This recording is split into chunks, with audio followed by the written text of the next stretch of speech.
Hello and welcome to the gak.co.uk Guitar Shop podcast. I am your host Mark Packham, who is with me this evening. Hello, my name's Jay. I'm the assistant manager here in the guitar store. And I'm Joe, and I'm here for bass queries and things. Well, Jay Cross back this evening. Hello. After a long American jaunt. Yes. No Matt Knight this evening. No. How was your American trip? Yeah, it was really good. I was in Philadelphia for a week. I was in Pennsylvania. I spent some time in Philadelphia and spent some time in Westchester. Went down to Florida, which was fun. Awesome. I've never been to Philadelphia. Philadelphia is ace. Is it like Tom Hanks' Philadelphia, No. or is it like Will Smith's? It's that's good. Yeah, it's I would say a little bit of both of those. Oh, nice. Yeah, Philly is awesome. It's the only place I can imagine myself living other than Brighton. Because Brighton is, of course... Yeah, well, I mean, Brighton is obviously the best town in the world, which is something I said a lot while I was in America. And people were like, really? I was like, dude, Brighton is the best town in the world, no question. And Philadelphia is probably second. It was good. I did sort of say to myself I was going to give myself a proper holiday and not look at guitars and stuff, but I couldn't do that. I went into a little guitar shop in Westchester. And it was great. There was loads of like vintage. Is there loads of like quirky stuff? Well, it was just loads of vintage like Fender heads and stuff that we just don't see. There was a 50 watt 70s Bassman and like a super reverb and just loads of cool stuff that I want. I wanted it all, and you just can't get it, and it was really hard to transport back, so I didn't get it. Get a step down and use it. It's funny, isn't it, that now everything launches day and date everywhere in the world. Yeah. So when America get a particular Fender product, we get the same. Yeah. And it's easily available generally, unless it's marked as a limited run, because the distribution channels are so good. Whereas I guess back in the day. There would have been like a small importer who would have imported like 5 one or something. Just one when someone wanted. I mean, it was just quite cool, like because this place they were a Fender dealer, and they did a lot of the same stuff that we did. They're a Fender dealer. They did some Gibson stuff, and it was just it was so weird to see the guitars that we've got here out of context. Right. Okay. They're not being played by someone. They're still hung up on the wall, but it's not our wall. And I'm like, oh, okay, that's. Yeah, it was great. It was the long and the short of it was really good. I missed all of the boys here, obviously. Well, we certainly. Which one of us did you miss the most? Who sat in for me last week? Dan Grace, I missed the most. There we go. That's what I'm gonna. Only because he's not here and probably won't listen. So I can sort of say it without massaging anyone's ego. Well, thanks very much. That's all right. Brilliant. Sort of better when you weren't here. Yeah? Was it? No, we miss you a lot. Yeah, absolutely. Loads of people saying they miss the sort of inane banter that you bring. The boring one. The boring, funny one. Yeah. Yeah. I thought people were saying there seemed to be a lot more information in They were saying a lot more kind of correct information, much more accurate. But it was boring. Well, some people Mundane. said much more entertaining. Really? Yeah. I'm not sure. I'm the fun one. Now, talking about kind of old gear Wait. Oh, sorry. I thought you referred to me. Yeah, just old gear. Just a bit of old gear. That's what you are. Old Gil. That's what you are. So talking about old gear and the kind of scarcity of it back in the day and how things became iconic. Tonight, for the kind of meat of the podcast, we are going to talk about guitars of the decade. Now, not in a kind of well done for winning a prize, you were the best guitar of the decade, but more the kind of guitars that stood out from the 50s. Evolution. Yeah, from the 50s through to the 90s. I thought we'd just have a little chat around what was available, how you could kind of get a similar sound to that these days, and how those guitars and those playing styles have kind of progressed, really. Yeah, I suppose a sort of broad overview of the essential sounds, because of course each decade will have loads and loads of different styles within it, but just the most iconic. Yeah, the kind of the guitars that sum up the particular decade. So let's start at the start. The 1950s. Obviously, there was a few guitars around before that. But when you think of kind of modern pop rock music, I guess 50s is the decade that you associate with that. And the first kind of guitar that I pulled out really was kind of maple neck Strats, not Teles. Although Why I was Strats? Well, I was tempted to put Teles. Well, yeah, because absolutely. you've I got, mean, that kind of makes more sense. The start of the 50s is as the birth of the Telecaster. Yeah, with the birth of the solid body electric guitar. That is true, and obviously the bass. that's true, obviously, and they kind of kick-started the thing. But I think when I think of 50s and I think of an electric guitar, I think of, like Buddy Holly playing a maple neck Strat, that real kind of rock and roll tone. And it could be argued that the Tele is the one to go for, but we'll think about like this: the Strat was seen as it was seen as an upgrade to the Tele. Right. It was like Leo Fender's next design. So I think when you think of the kind of like Billboard artists, like the big hitters who would have had enough money to buy a guitar at that time, they would have been looking at the Strat because it was like the deluxe model, essentially. I think, but this is quite interesting. I'm sure we've probably mentioned this before, but I know that there's a lot of people who've started listening to the podcast, over the last sort of few weeks and months and stuff, and perhaps don't know this. The Telecaster. I already know where this is dropping. What? No, carry on. No, I'm just gonna say, like, the history. I mean, if we're talking about sort of guitars of the decade and we're talking about interesting points about that, I think that the story of the Telecaster is quite interesting. So the first prototypes were what, 49? Yeah, the no-casters. Well, the no-caster, Broadcaster, which is what I was going to say. The Broadcaster prototype was, I think, 49. Yeah, when you see 49. those snake heads, and they had no truss rod, and it was just it was very, very strange. And then the first sort of real recognisable spec correct, I guess, is, if that's what you want to refer to it in terms of today's terms, came around in 51, so the 51 51 Broadcaster. But Fender got sued by Gretsch, who had a drum kit called the Broadcaster, and so Leo went, oh, okay, well, I can't, this guitar, I wanted to call it the Broadcaster, I can't call it the Broadcaster. Well, I'll just call it when we called it anything, it's just a Fender guitar. And so people started referring to it as the no-caster because it wasn't a Broadcaster, it was just a no-caster. And then when it came time to actually having a name in 52, he went, well, I want it to be modern, I want it to be cool, I want it to be cutting edge. What's modern and cool and cutting edge in 1952? The television's modern, and so it became the Telecaster. And I think that is like, I think that's quite a neat little story. And of course, the funny side of that now is that Gretsch are owned by Fender. And so I'm sure that Leo Fender got the last laugh in that situation. Gretsch still make a Broadcaster bass, but with a K. Yeah, they do. It was named after the drum kit, though. Yeah, Broadcaster. That was where the kind of conflict was back in the day. But they still make products under the Broadcaster name. But it's the hollow-bodied bass. Yeah, the double cutaway. When did the Esquire hit the ground? I'm always confused by this in the timeline. Yeah, because essentially it is a no-caster. Well, yeah, the Esquire was. I'm sure the Esquire was 51.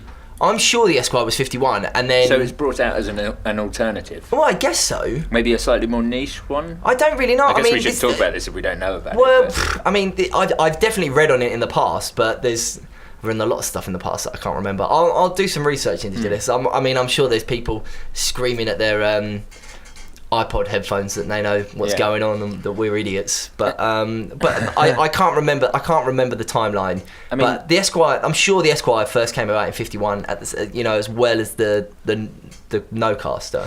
Same thing as we were talking about, kind of, the nice story about the Telecaster and how it came about and sort of that progression of it through the 50s. The precision bass kind of ran alongside both the Telecaster and the Stratocaster, because of course we didn't have the jazz bass until 1960. So so there was just that one bass that was kind of the equivalent for the Telecaster and the Stratocaster. What's the timeline for the Fender basses? Because there was originally there was what we now call the Tele Bass. Well, the Tele, yeah. But that was the P bass, is that right?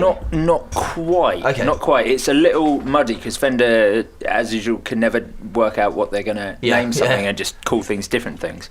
But yeah, the P bass turned up at first in '51 with kind of just a straight single coil bang in the middle of the body. Its control plate was the same as a Telecaster, so it's sort of metal and mounted rather than being part of the scratch plate as it is now.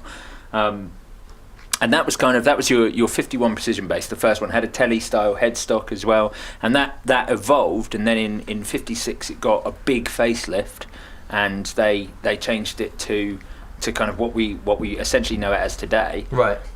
With the split hum cancelling pickup and the controls mounted into the now bigger scratch plate. It got its new headstock. I mean, in between that, you did get the 54 P basses where they'd start to think about like contours and things like that to make it less of a slab body, so that it was more playable. But I suppose the first real facelift was 56, where it became what it is today. And it was brought around, that big facelift was to bring it in line with the Stratocaster. Right, okay. So the P bass has been both guitars, the Tele and right, okay. And what you're talking about what the Tele bass is now, they re-released the original spec precision bass with its single coil in the middle of the body, exactly as it was in '51, in the '60s, and called it a Tele bass because, of course, they had the precision bass. Then, after like 3 years of running it like that, they changed it. I think it ran to '63. As the original precision shape, but called a Tele bass, and then in '63 they changed it to the wide range bass humbucker, which we now see on the Starcaster and the modern player Tele bass. They moved that right to the neck position and gave it a new scratch plate, really thuddy then. Yeah, exactly. And then that was the Tele bass, which is quite weird because I mean, you know, if that's what is sort of considered the iconic sound of the Tele bass. I mean, that's so far tonally from what you'd consider the iconic sound of the Telecaster guitar. You know, because you think Tele, you think country, you think abrasive and raucous, and you know, if you're going the complete, you know, you think bridge pickup, you think bridge and brass saddle, so it's really bright. That, you know, if you're going all the way to the other end of the spectrum, it's just an interesting that it has the same name but has virtually nothing in common. I mean, I guess it's more to do with the body shape. Oh yeah, of course, the body shape, the look. I guess that's you know, that sort of throws our usual. It's not about what it looks like; it's about what it sounds like and what it plays like. That's sort of our usual thing. Whereas in this case, it's just what it looks like. Yeah, it looks like a Tele. That's why they called that. You don't see many Tele basses these days. The only band I can think of that used one is the Hives, who used one in the past. I tend to think that for modern rock and pop music, that pickup in that position just doesn't work because it doesn't cut through the mix. Billy Sheehan has one in that position. He does, but he also has got 10 other pickups. Well, he has it in conjunction with the P bass pickup. Yeah. But yeah, I mean, it just doesn't cut through enough. Where that worked really well, I guess in the 70s, there was a bit of a kind of like reggae and dub kind of revival, and having that big thuddy pick up in the neck really worked at that point. And also players were using things like SG basses towards the end of the 60s. Bruce and Cream sort of really bringing home that like flat wound, that SG bass sound with the big pickup. Exactly, and that's where the Tele works. Anyway, we're a little off topic because we're talking about the 70s already, but the 50s, like I said, I picked out the maple neck Strat because when I think of kind of rock and roll players, and I think of like Buddy Holly, that's what kind of defines that 50s sound, that jangly. I mean, I'm not disagreeing. It's like I mainly just brought up the Telecaster just to sort of because I wanted to wind you up more than anything. But no, I mean, in all seriousness, when I think of 50s guitars, I tend to think of Hank Marvin. Yeah, you know, that's pretty right. It's something that we talk about every single day, and that I think is another really interesting sort of break point and not maturity point, but sort of evolution of the Strat. You know, the 56 spec Strat is, you know, big chunky neck. I think it's the V. Is it the V-shaped profile as well? Yeah, I think that's on the 56. On the 56, and I think that's really, it's very different to what you think of today. You know, when you think of a Strat today, you think, you know, slim neck and 5-way selector switch, whereas 56, it's, you know, big chunky neck, 3-way selector switch. You know, and I'm a big fan of I'm a really big fan of that 56. Of that 56. Sorry, what were the 3-way selectors on a Strat then? Just each pickup. Each pickup. Oh, really? Yeah. Individually. Yeah. Oh, yeah. like you have on the original spec Teles. Where you can have not really, because have one the Teles, because the Teles were all the way in the back is the bridge pickup, then in the middle is the neck pickup, and then the third position is the neck pickup with the tone off, because they hadn't really fully developed the concept of electric bass yet, so people were using that as a kind of go-to instrument. So you could have your guitar sounds, and in the third position you got a kind of more muted bass sound. I think in one of the places I think that I first saw that and started to really appreciate that was when I saw, you know, that film Walk the Line, that film about Johnny Cash with Joaquin Phoenix. Like in there, there's when it was Johnny Cash and the Tennessee 2, I think it was. One of them played a Telecaster, and the other played a Telecaster, but just playing the bass notes, and that's where that I think was a very very common tone rolled off. You only had one guitar to go and do everything you needed to do. But the 3-way selector on 50 Strats, it's just selected pickups individually, and then I forget the year that it changed, and it's much later than you think. It's like 65 or 66 or something. Wait, really? Is it that late? I think so. Really? It's much later. No, because the 62s. So Hendrix would have been. But I think that's a modern invention, like a modern kind of rejigging. Really? I think I think so. We need to look into it. Yeah, let's check. Please. So what Hendrix was playing was actually pretty state of the art. Well, what people were doing was a lot of players were jamming matchsticks. They were finding the in between out of phase position that they liked, and then jamming matchsticks in either side of the pickup selector so that it wouldn't move, so that it was stuck in the out of phase position. So people were doing that kind of Mark Knopfler Dire Straits sound before you could officially do that on a Strat by just not stopping it working, by like jamming stuff in there. And a lot of the Fender custom shop, you know, those 50s, the 50s spec stuff, a lot of it is comes in just a 3-way selector switch. Really? But they do come with a 5-way switch in the case. So that we can switch that out. Because that comes with the Telecaster as well, the American Vintage. It comes with standard wiring, but you can hook it up. That's right. For the conventional. It used to a lot of the time 52. be the other way round. It would be that you do the mod to make it a more modern telly, but these days they tend to make it so it's modern, but you can put the capacitor in to take it back to the original wiring. So I guess the other thing that kind of would have been around, or would have been much more popular, I think, at the beginning of the 50s, because, you know, these new American guitar manufacturers hadn't really, or Fender in particular, hadn't really taken off straight away, you know, were like big box jazz guitars, so maybe like Gibson style, and, you know, you listen to a lot of those records and they're all played on like big jazz box guitars. Even looking at players like, I saw a picture of Chuck Berry the other day. A lot of his stuff, actually, you know, you'd think like, it's 335. A lot of his really early stuff wasn't. It was on a much bigger kind of jazz style guitar, because that's what was available. So what was that? Would that be a 137 or a 175? Do you know what? I couldn't actually name the one that he had in the picture off the top of my head, but yeah, it was like a bigger body P90 sort of jazz style. And I think that really kind of defines a lot of those records, really. The sound isn't particularly jangly. It's that real jazz box, kind of honky type sound. And that it progressed a little bit more when people were moving on to 335s. But yeah, that I do think was a big component of that. What guitars are kind of out there now if people are looking for that kind of sound? What would be your kind of go-to if someone wants that kind of 50s jazz box style guitar? Well, I mean, I don't think any of those guitars have ever, in terms of the sort of the modern era, I don't think any of them are officially unavailable. You know, I don't think that any of them are sort of out of the catalogue. It's just Gibson just don't make very many of them. You know, because it's not a case of sort of supply and demand, really. It's a case of logistics. You know, they've only got all of the hollow body stuff by Gibson is in the Memphis factory. And, you know, that's where they make all of the acoustics as well. And it's not very big. Now, I know Matt's not here, so I can sort of talk about it a bit more freely. He always gets a bit annoyed when I say I went a couple of years ago. I went to the Gibson custom shop factory when it was still in Nashville. I mean, the electric side of things is still in Nashville, but at the time they were producing everything there, all of the electrics, all the 335s and 329s and everything.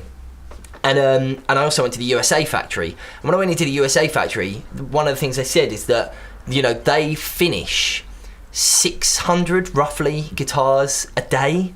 So that's, your Les Paul standards, Les Paul traditional, studios, juniors, all of those, and all the SGs and all the the Flying Vs and everything like that. And then the custom shop, so where all of the hollow bodies are made, they only finish something like 13, 12, it's hardly any guitars a day. And so it just comes down to the fact that most of the time people who want a 335, people who want a hollow body want a 335 or a 329. Yeah. And so that's what they produce most of.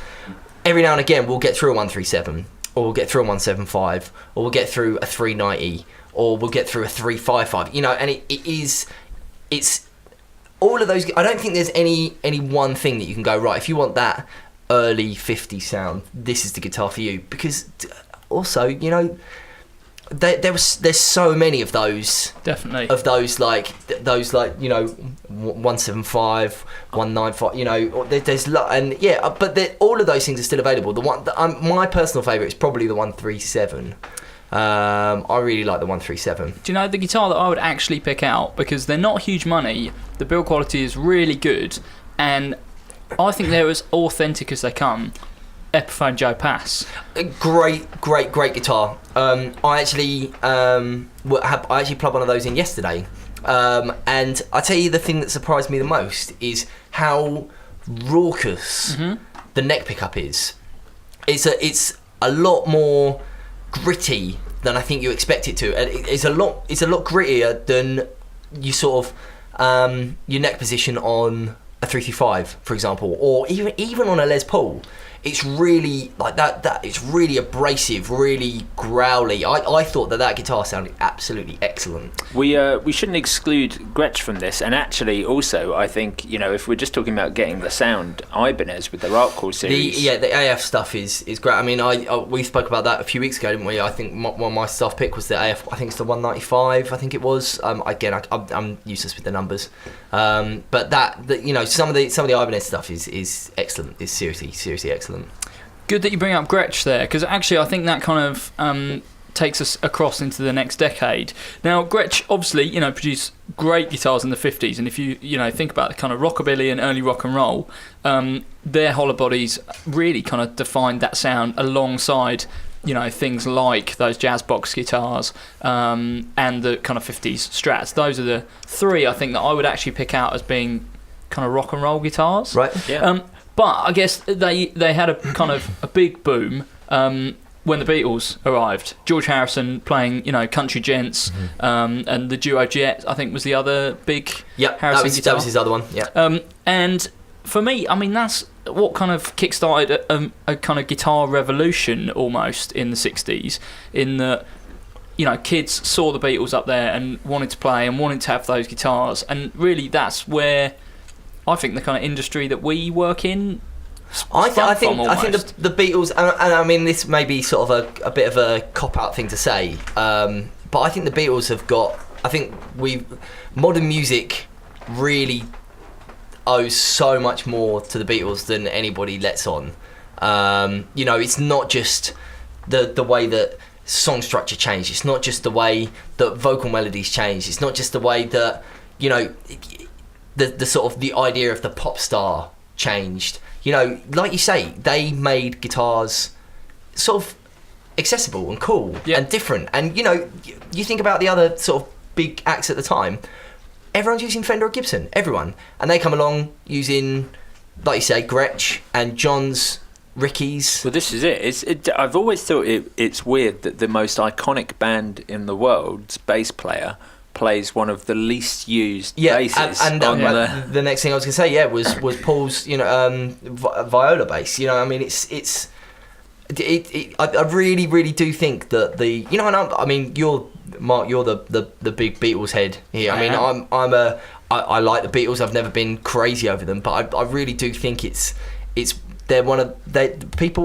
we owe far more to those four fellas than we realise. Well, I mean, definitely, I would say for us on the guitar front, because they, like you say, they kind of built up that idea of the pop star, but also the kind of celebrity endorsement almost. And you know, there were kind of signature models and iconic players before them, Les Paul obviously being one of them, with probably the first signature model electric guitar. Well, I mean, it must be. I think we argued that before, didn't we? Yeah, I think it must be. I think so. The first. I think so. But you know, the Beatles were out there kind of proudly displaying these, and you know, they had their deal with Vox that meant they'd only ever play Vox amplifiers as long as the manager was alive, and you know, that took their company, the Vox company, from being almost a kind of small homebrew company up to being one of the biggest amp manufacturers in the world.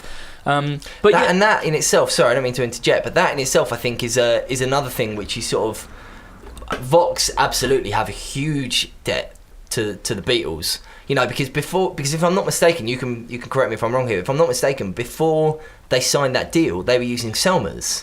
They were using a combination of Selmer stuff and also some Fender bits, wasn't it? George was using Fender amps pre-Vox. Yes, they had like a 57 Deluxe or 57 Twin. You told me that. But but also they had like weird homemade stuff too. Like a local Liverpool company were building these bass rigs for Paul and building 218 coffins and stuff like that. Oh god. But yeah, I mean, it really, that kind of decade saw the beginning of kind of mass manufacture and affordable instruments, and like we're saying, like the big brands. And yeah, certainly with the Beatles, obviously Rickenbacker, John's kind of iconic, the 325, the small body 3 pickup. That's the right code, right? 325. Yeah, I think so. I think so. Which had that weird little trem that he then that sort of didn't really do very much. Doesn't really do much, but he actually replaced it for a Bigsby fairly early on. Oh, okay, I didn't know that. And Gretsch, you know, with George playing the country gen and the Duo Jet. Yeah. So if you were looking at those guitars today, I mean, I guess the other thing about those, available. Well, those two companies, everything's, you can still buy the same guitars. Everything's still. I mean, the John Lennon. I'm sure it's the 325. I'm pretty sure it's the 325. That is. We had one of those not long ago. Yeah. They are. I mean, you want to talk about scarcity in the guitar world? I mean, Rickenbacker is your number one culprit. You know, I mean, they are basically the same company. Yeah, that they were in the 60s. Still family owned. They still only produce in California. Yeah, they haven't really expanded their facilities at all, so they're still building on the same kind of spec machines, as far as I'm aware, as they were in the 60s.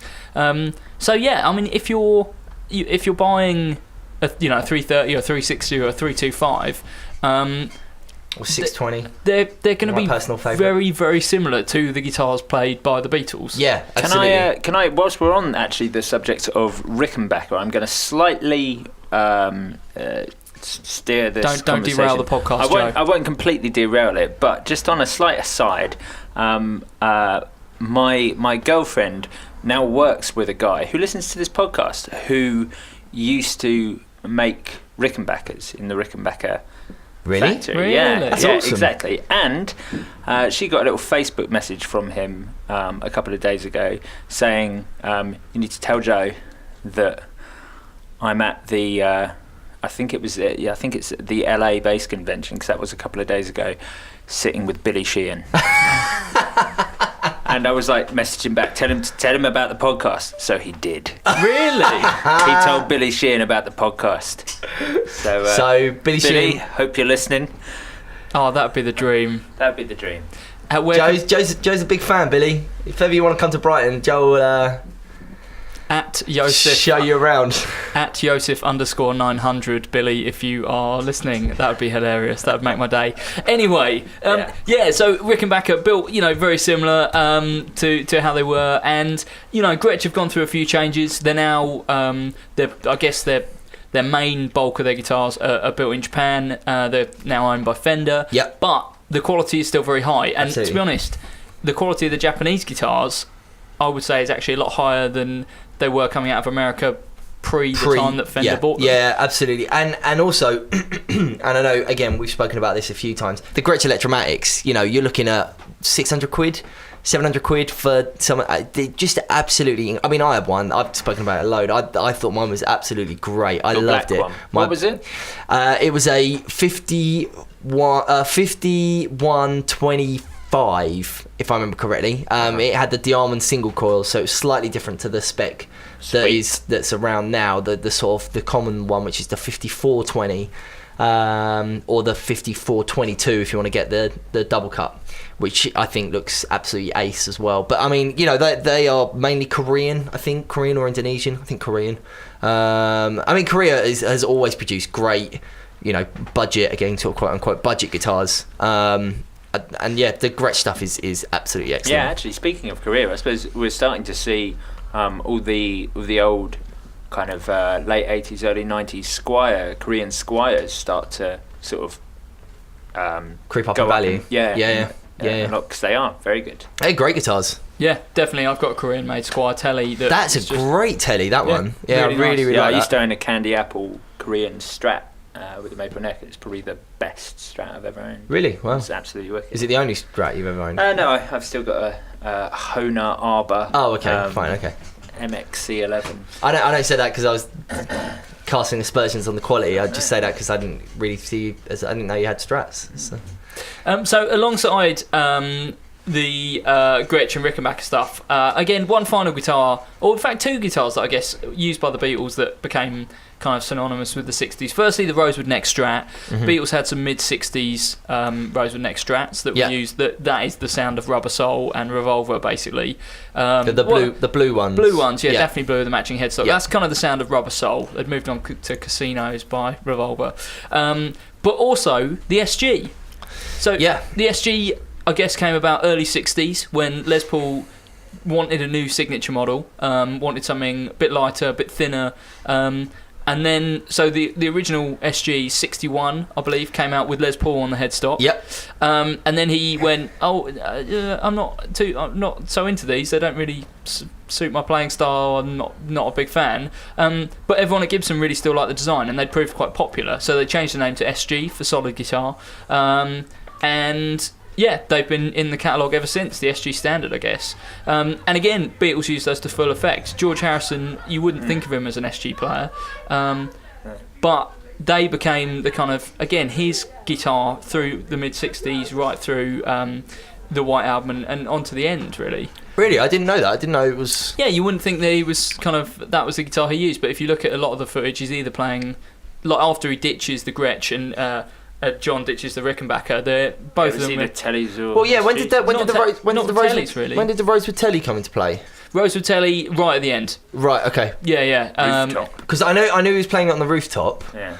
I didn't realise it was. I didn't realise it was just that late though. I suppose that's one thing to mention as we're kind of still on the 60s. The 60s would be the birth of Fender using Rosewood. Well. Yes, yeah, definitely. And I mentioned that, in the Rosewood Strats, but you're right. When you start getting Rosewood neck P basses, start getting Rosewood neck, like the they jazz were bass. exclusively maple before that for the whole of the 50s. Yeah. Did you want to speak a little bit about the birth of the jazz? Yeah, I suppose so. I mean, the jazz came about. I mean, really, if I'm going to talk about the birth of the jazz, it kind of goes hand in hand, with a pair of guitars that obviously weren't necessarily synonymous with the 60s, but certainly were when Fender introduced them. The Fender's introduction of their premium range, which was the Jazz Master and the Jaguar, and the Jaguar, and the Jazz bass was the bass equivalent of those. So it's offset in shape. A lot of people think the Jazz bass is the equivalent of the Strat, but it wasn't. It's very much the equivalent of the Jaguar or Jazz Master. So offset body, a pair of single coil pickups. I actually really like the story behind the Jazz bass because Leo Fender went to bass players at the time, who of course are all playing P basses more or less if they're playing Fender, and he asked them what they didn't like about the P bass or what they'd improve. So rather than it being, well, they should have come to me, and I would have said absolutely nothing. What have you been playing at? Why would you need to build anything else? This is the best bass of all time. Well, of course, yes, but can you do it in a slightly weird red? Yeah, that's what I would want. I'd just say, Mark if you could has a slightly weird red. If you could make this in sunset orange transparent, There we go, then sunset orange transparent. We're laughing. colour. No one will ever need to buy another bass ever again. Oh, there we go. But anyway, Leo Fender didn't go to you. He went to bass players of the time and he said, what don't you like? What could make this more playable? And the bass players of the time said, well, the neck is a touch chunky. It could have a bit more of a taper so we could actually get our hands around the damn thing. That would be ideal. And it would be great to have some tonal options, really. Guitarists get lots of pickups in their guitars. We've got one in ours. So he came up with a couple of... What more do you need? He came up with a couple of single coils, one in the bridge, one in the mid position, that you get very, very different sounds from, and gave them two separate volume controls and originally two separate tone controls as well to kind of give the absolute maximum amount of shaping. The body became offset, slightly bigger, so it would have more sustain, more of that woody sort of tone, and he added a handful more contours, so it sort of sat into the body a little bit better. But yeah, that was the birth of the jazz bass, and kind of went on, I guess, to... I don't know. I don't personally. I think they've never been as popular as the P bass. I think the P bass has always been the go-to bass. I mean, the figures probably will argue that. I would probably be proven wrong. I have to admit, I think I see more jazz basses than P basses. But I think it depends where you look. I think if you want to look on Bass Chat, you'll see more jazz basses on there, more people talking about jazz basses than the real P basses. But I think jazz bass dominates a different area to P bass. I think rock bass players play P basses. Yeah. I know very, very few fiddly session players that use P basses. It's all about jazz. They're not nuanced enough, perhaps. Well, but yeah, because a P bass sounds like a P bass. What I love about a P bass is it sounds great in any style on any record, just as it is. Yeah. What the jazz bass offers is the ability to do a few things a little differently. Also, that kind of that extra playability in the neck lends itself to kind of advanced styles and things like that. It's just. I suppose it's that's where it breaks down. I think you get players, sessiony guys would always love jazz basses. Yeah, go for a bit more versatility and perhaps a Exactly. little, like you say, a bit easier to play. Exactly. I mean, if you were going to do it, I think you can do rock bass players versus sessiony bass players based on strap height. Yes, And, 100%. and if you think about the precision bass and the jazz bass, how many P basses do you see around someone's ankles Well, on a loads, strap? because that's and how how many you jazz should play them. basses do you see tucked under an armpit? Yes, I That's- agree. I sort of feel as I've got clowns to the left, me and jokers to the right here. Like I've got the. Whoa. I've got. I'm a rock bass player. I Yeah, but play you- flat wound strings. You play your jazz bass up by your chin, That's and true. Mark plays his P bass down by his ankles. It's true. I have a Yamaha BB, which is the best of both worlds. And actually, if I let you in on a little secret, I only use the P pickup. Oh, there we go. I just as another thing before we move on to the 70s, I sort of feel as though this is an easy way for me to sort of segue in to what I just bought today. Well, yeah, I mean, suppose this I would say again is another kind of characteristic of the 60s. Yeah. Is that a lot of manufacturers, because of the way that these instruments were kind of exploding, and because of the take up in electric, electric guitars in general, and kind of rock and roll and rock music, as it was becoming known, manufacturers started doing slightly more budget instruments. Yeah. And alongside the premium line, they also introduced things like The Mustang. yes. Now, the reason that I sort of crowbarred this in is that today I bought a 65 reissue Mustang, Very nice. which is the Japanese model. It's one of the only Japanese models that's still currently available. Through the official Fender channels. Yeah. They also still do the Mustang bass. They the do, official- yeah. But we're talking about I my don't guitar. know. Yeah, for, right, for- sorry. yeah. No, so anyway, I bought. I got a 65 reissue Mustang. Now I did a bit of reading on this today, actually, because I finally got around to buying it. I hadn't realised just how early the Music Masters and Duosonics were available from, because the Mustang, the 65 Mustang 65 was the first year, more or less, that the Mustang was available. And it was sort of a redesign and a reintroduction of two earlier models which Fender were doing at the time, which was the Music Master, which was a single pickup. You had a Music Master for a while, didn't you? I did, yeah. So single pickup in the neck. Yeah, single pickup in the neck. The one I had, someone had modded it to put I had a 64. Okay. Yeah, it should be single pickup in the neck, but someone had put one in the bridge as well. So it's more like a Duosonic. Yeah. And then the Duosonic was again like a short scale twin pickup, twin single coil. But they were available. They were both available from 56. No, I didn't realise it was that early. Neither did I. Yeah, I mean that's really, really early. Yeah. That these guitars are available from, but it was the student range. I guess they probably weren't pushing them because, well, they wanted you to spend the money and buy a Strat or a Tele. Really, or even a Jazzmaster or a Jaguar, which were also available at the time. But yeah, the 65. I love short scale instruments. I had a Jaguar for a while, and I was loath to get rid of it. And I'm really, really glad that I was able to pick this up. It comes in my favourite finish of Olympic White, so it matches my Olympic White Tele and my Olympic White my God. American Standard P bass. So yeah. What colour's your Les Paul? My Les Paul is like a natural. I can't remember the exact name. It's not Olympic White. Maybe I should get it refinned.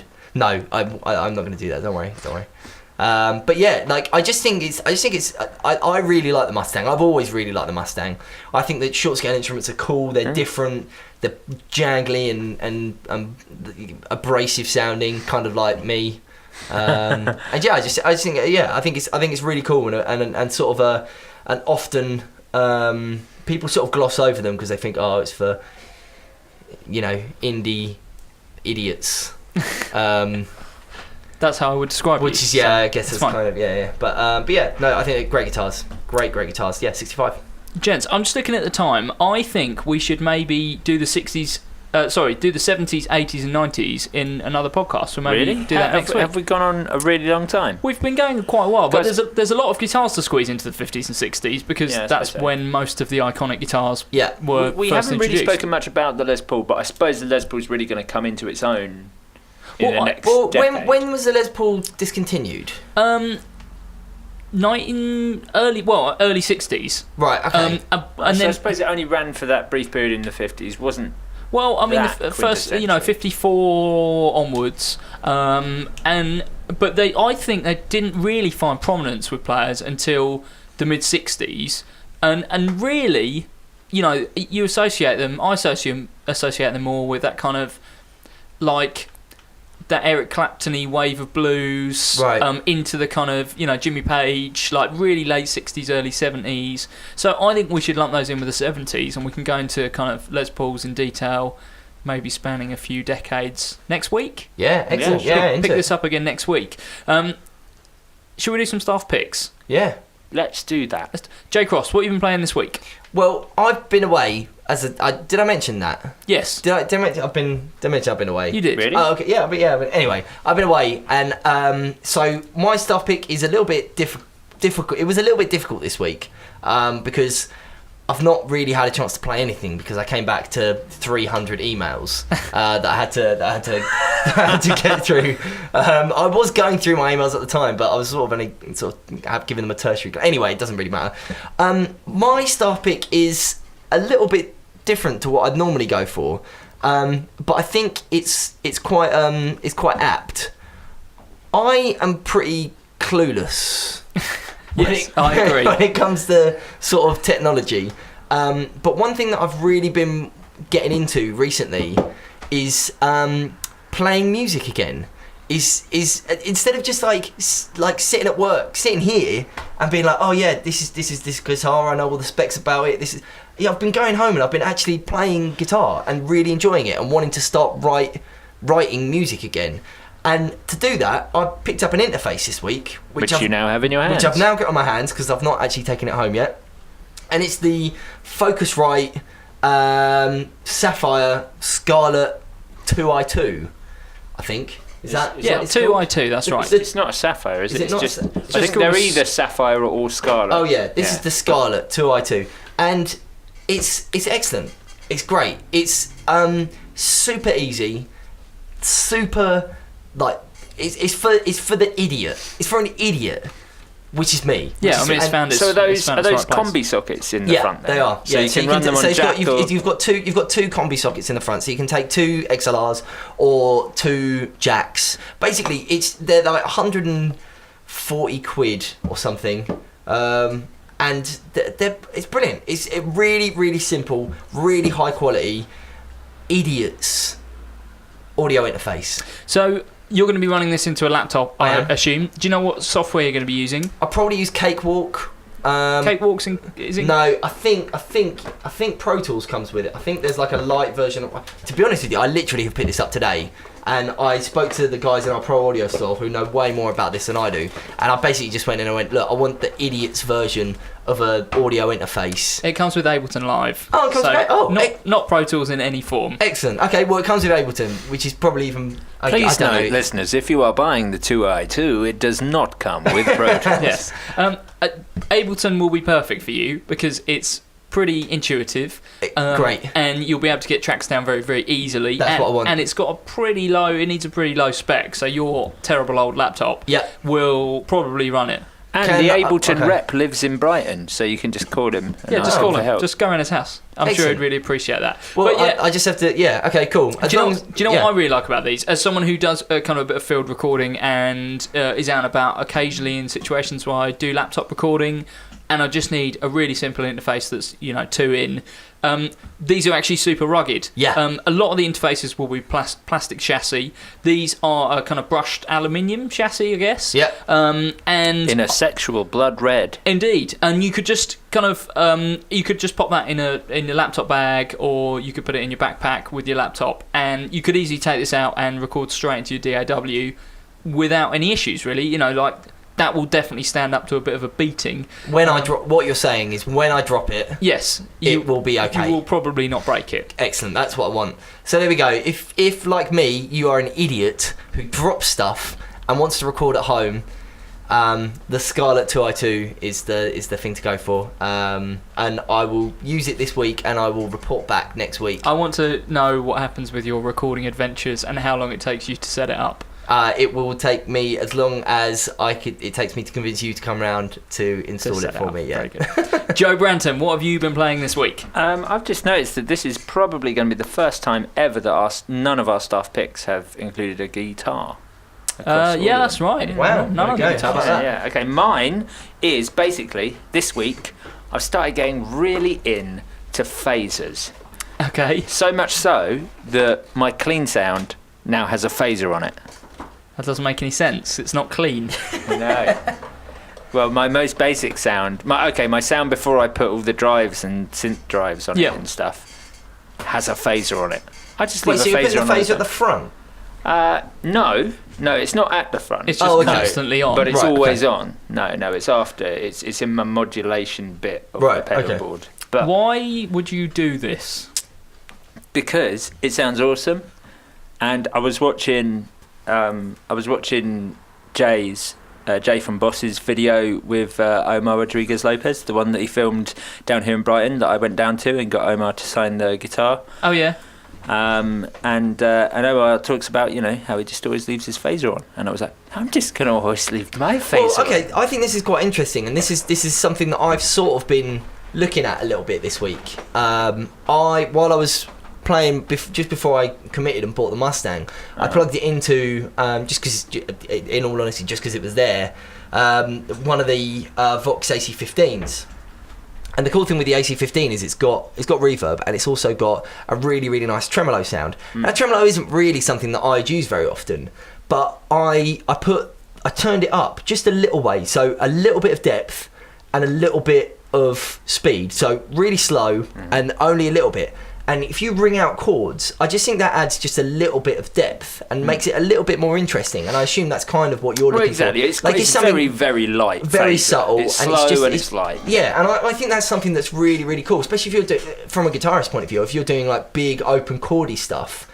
If you have that sort of slight swelling going on, I just think it sounds really nice. Yeah, I'm trying not to make it too 80s, but it's just like that. Anyway, so I was looking for a phaser to use for my sound, and I was thinking Electro Harmonics. They do that big ridiculous one. Yeah.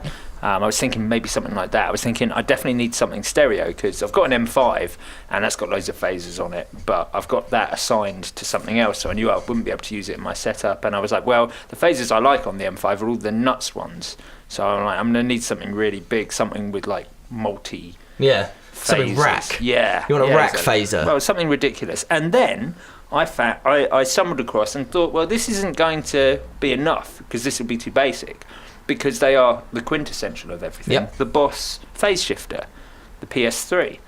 And I thought, well, it will, you know, it will just be too general. But actually, it's wicked and has loads of depth on it, and kind of did everything for me that I was going to use this ridiculously elaborate electro harmonics pedal for. And then I realised that they're only £99. Yeah. Well, isn't this sort of typical of our day-to-day struggle with Boss, which is they're just really good. Like, they're just unassumingly good constantly. And you go, I don't really want another Boss pedal because I want something more interesting, I want something more fun. And you plug it in and you go, this is really interesting, this is really fun. Yeah. You know, it always comes back. It always comes back to Boss. It really does. No matter how much you try, it still almost always comes back to Boss. Yeah. And I'm absolutely not surprised in the slightest that you've gone for that, because I think it's a great pedal. No, yeah, absolutely. So yeah, just loads of voicings. And I hate saying stuff like this because Jay from Boss listens to the podcast every week. He thinks. And I know that he's sitting in his car driving somewhere, smiling. He owes us a lot of free lunches. Yeah, well, he's coming down in a couple of weeks. Ah, there we go. His band and my band are playing a gig at Brighton Electric. Really? Yeah. Oh wow. I'm busy or ill. Yeah, busy and or ill. Sorry, brilliant. mate. Thanks, guys.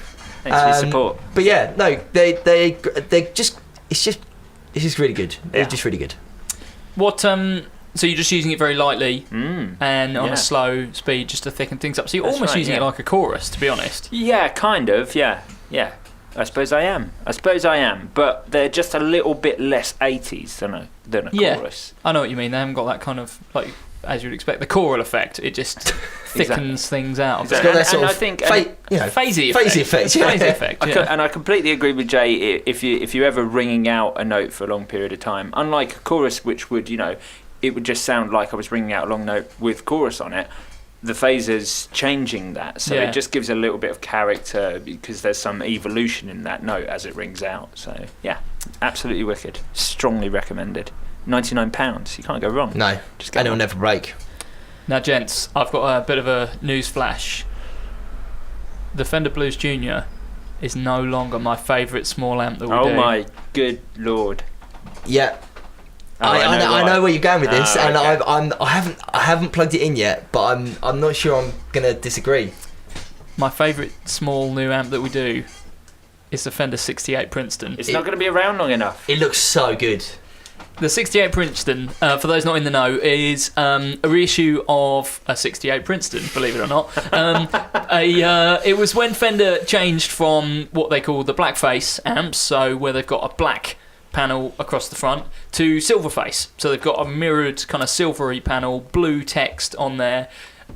I think the change in sound can be described as going from mellow on the kind of 65 stuff, mellow, still Fendery bright, but kind of richer sounding, to the 68 or the 70s stuff as you would think of it, really, the Silverface stuff, as being raucous.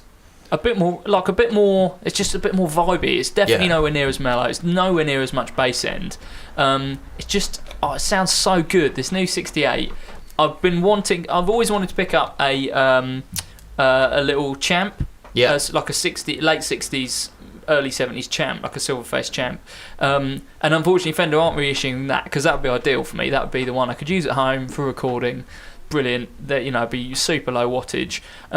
But they brought out the Princeton, is the smallest one they do. It's got reverb in there. The reverb sounds so lush. And it's also got vibrato. Do we have one in? We've got one in stock. It's around the corner. Yeah, I'm have a look. Are you going now? I'm just going to have a look. Hurry back. The lights are all off. But yeah, I can't believe how good they are. And what, 12 watts? I'm sure it's 12 watts. Something like that. I'm just going to get some spec. I'm pretty sure it's 12 watts. I first heard about this because a friend of mine sent me an email. He was like, mate, when are you getting these in? I need one. And he must have seen it. They must have come onto the website that day because I didn't know anything about it. And I just went absolute banana. Like, I mean, it looks incredible. It looks absolutely incredible. I mean, I've always been a big fan of the... it's Joe's got it. He's brought it through. This is wicked. He carried it with one hand, and he's a small boy. Tiny little small boy. Yeah, how good does that look? I'm 5'8.5". So, spec-wise, they are... So they're a 10-inch speaker. Yeah. Celestion 10 in there. They call it the 1030. I assume that means 30 watts handling. Output 12 watts. There we go. Yeah, I thought so. Yeah. Yeah, for me, absolutely perfect. And I mean, I would say actually for me, for home, they're probably a bit too big. They're easily giggable at 12 watts. They just sound lush. It looks amazing. Like, There's no middle control. That doesn't matter. We don't I need know. middle control. I know. Oh, I was saying great, that's really cool. Yeah. The best thing about it is they have switched production on these from the States, which is where they normally build their reissue stuff, to Mexico. Which is why it's only 700 quid. 756 quid. Yeah. So not even that much of a big jump up from something like a Hot Rod Deluxe. Well, the Hot Rod Deluxe is a 693. Okay. And also 693, I think. And the thing with the Hot Rod Deluxe, now I love the Hot Rod Deluxe, but it's 40 watts, man. Yeah. It's you can't use it at home. Unless you have it on one, it's too loud to use at home. That is absolutely wicked. It looks amazing, and I mean, like I say, I've not plugged it in yet, but I've always liked the Princeton range. I've always thought the Princeton range was great, and I mean, I've always liked the Silverface stuff as well. Like, I had a Silverface Twin for a while, which again I got rid of because it was too much. Well, it was too heavy, and it was too loud, and it was too much. I mean, now I've got a Silverface Bassman, which is still 135 watts. So again, it's still too loud. Yeah. But like the Silverface stuff, I think is great, and that just looks absolutely awesome. I think it sort of fits. You know, when you say it's now your new favourite small amp over the Blues Junior, I think it fits a slightly different bill to the Blues Junior. And like, actually thinking about it, why do you say that? Well, the Blues Junior is more of a sort of modern guitarist amp. You know, the Princeton is, I mean, it's clean. Yeah. You know, it's clean the whole way until you turn it up. Oh, I see. I've only just There's no gain control. It's just master volume. Yeah. And so that I'm really into. I think that's great, especially for, you know, if you've got your pedals and stuff, then it will work absolutely excellently. But I think the Blues Junior still has its place in, you know, the sort of modern guitarists. It's much more of a utility amp in that it's got the fat switch. You can drive it a bit. It's got reverb. Plus, you know, it's quite enough for home if you wanted it to. Yeah. I don't think that Princeton, thinking about it's probably not quite enough for home. But for small gigs, man, that's blowing the Blues Junior out of the water. Yeah, I think you're probably right. I think people will say is 12 watts enough? I mean, yes. Well, absolutely. I mean, when was the last time you went anywhere and played anywhere where your amp wasn't mic'd up? 100%. I mean, that's the thing, and you know, you want something with a small wattage so that you can really turn it up, so that you can get all the tubes absolutely screaming, and that's what those things are so good for. Gents. Oh, I'm really excited about that. Yeah, you need to plug it in. That's my staff pick for the week. Shall we move on to some questions? Yeah. Oh, why not? This is from Matthew via email. There was a kind of a bit of a caveat to this email, saying he thought it was a bit frivolous. But let's. Okay. I remember Matthew. I sold him this guitar. So Matthew says, in September I bought a Fender Cabronita Telecaster thin line in Shoreline Gold. Obviously the best colour. Well, that's what he says. Yeah. It looks amazing, but the white scratch plate is just a bit boring. Yeah. So I want to know, if you had this guitar, what colour scratch plate would you guys have on this guitar, if you could have any? I'm thinking possibly a mirror plate, just to make it look even more show-offy. Well, if we're talking about mirror plates, surely you're the man to talk to here. I've owned 2 guitars that have had mirror plates. Yeah. Oh, this is why you made us include the Chris Atkins. Chris Aitken. Aitken. Yes, when we were Bass. talking last week, because I love the mirror scratch bass. Basically, you've got a Shoreline Gold guitar. Unless you go for the white plate that's already on it, mirror. It's got to be mirror. No, come on. A torque guard would look amazing on that. I'm not sure a tortoiseshell scratch plates work on every single gold? colour. Yeah, think about it. At a distance, it would be like, is that Olympic white? Oh, no. It's something better. It's gold. Yes. Nothing's better than Olympic white, geese. No, well. I honestly think Shoreline Gold with a chrome or mirror scratch plate. I think it will look. In fairness, I mean, your P bass looked ridiculous. Yeah. Because I mean, it's a ridiculous. You did it on your ridiculous orange. I had an orange P bass with a mirror scratch plate, and I also found a big sparkly M that I stuck on the body, it was like a sticker. I hate you. I was going through a phase. Okay. But you know, we still have in the bass department a snakeskin precision bass scratch plate. Oh, snakeskin on Shoreline Gold. I'll tell you what else we've got, which I'm almost certain we've got, which would for Telecaster. So more or less, it probably wouldn't fit. But you could wrap around it. You know that that corrugated industrial finish. I think there was like the stuff that the Offspring had on their. And there was a James guitars. Hetfield tread plate, I believe, is what. Yeah. I'm almost certain that upstairs in our workshop, we've actually got a Tele plate in that finish. That would look awful on that Shoreline Gold guitar or any guitar. So I guess, Matthew, that's our advice. I mean, should we do a vote? Who votes for Taut? People can't see that. Oh yeah, me. Okay, and who is for mirror? Yeah, I think I'll go mirror. Yeah, there we go. Yeah. So mirror wins, hands down. Matthew, get a mirror plate. I don't have any advice as to where you could get one, but I think your best bet. Parts. I don't think they'll do one. I think the only way you'll get one is to buy a blank and then have someone cut it into the right shape for you. Which Graham could do. Oh, of course, because it's Cabronita, so it's the Gretsch. Yeah. So what I would do is drop one of us an email, probably Jay, Yes. and we can order you a blank and we'll get it cut for Cabronita. And then you will send us 10 pictures. Yeah. So that we can see it from every angle. Yes. I think that would make my year, actually. I think someone put a mirror scratch plate on their guitar under our advice. I'm being. Matthew's actually a really long time podcast listener. I think he might have been listening from the first one. Wow. So yes, we are. Yeah, we'll do it. Whatever you want us to do, mate, just give us a shout. Let me know. Send me an email or something. If you've got any questions, please do get in touch. podcast@gak.co.uk. Or you can get in touch on Twitter, which I'm man, which is @gak_co_UK. Or on Facebook, facebook.com/GAK music. If you want to get in touch with me personally, you can @Mark_random on Twitter. Please get in touch. This week I've been posting guitar photos a bit, actually, which is weird, because I don't normally talk that much about guitars on there. I've been I did a gig last week. I used the most excellent 1980s PV TNT combo, and I posted a beautiful picture of that. Sounded phenomenal. If you're also an 80s PV user, please do get in touch, because those amps are some of the best ever made. Jay Cross, how can people get in touch with you? You can send me an email. It's all right, I've worked my way through the 300 emails that I had at the start of the week, so I'm back on a clean slate.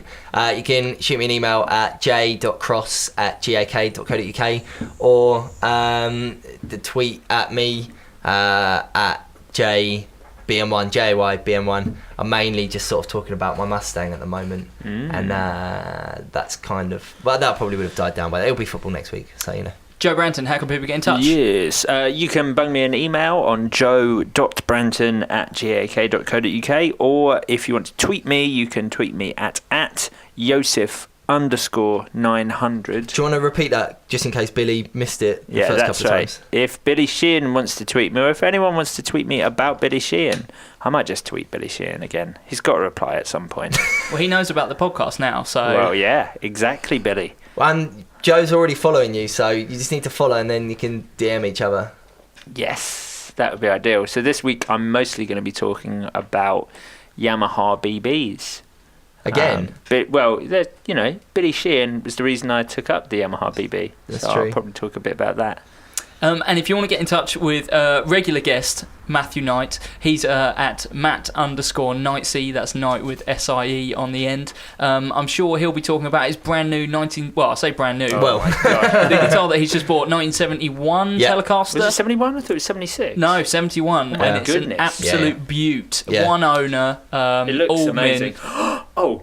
I have to get in that I told Matt about this, and he is scraping together the money from what he has left after parting with the 71. I found a Boss Spectrum today. Oh, did you? Yeah, one of the pedals, yeah. Very nice. So, Matt's going to be getting that. SP1. Yeah. Beautiful. And also, one last note. We really, really still want to set up a Google Hangout where we kind of chat to some of you guys live, and I guess we'll record it either through YouTube or just capture the audio and we'll put it out as a podcast. If you want to get in touch with that, please do email podcast@gak.co.uk. Right, next week we're talking 70s, 80s and 90s. We'll do some more staff picks, and Kevin will get round to answering your question about Neil Young. Thanks very much. Thanks, guys. Cheers. Bye. Bye.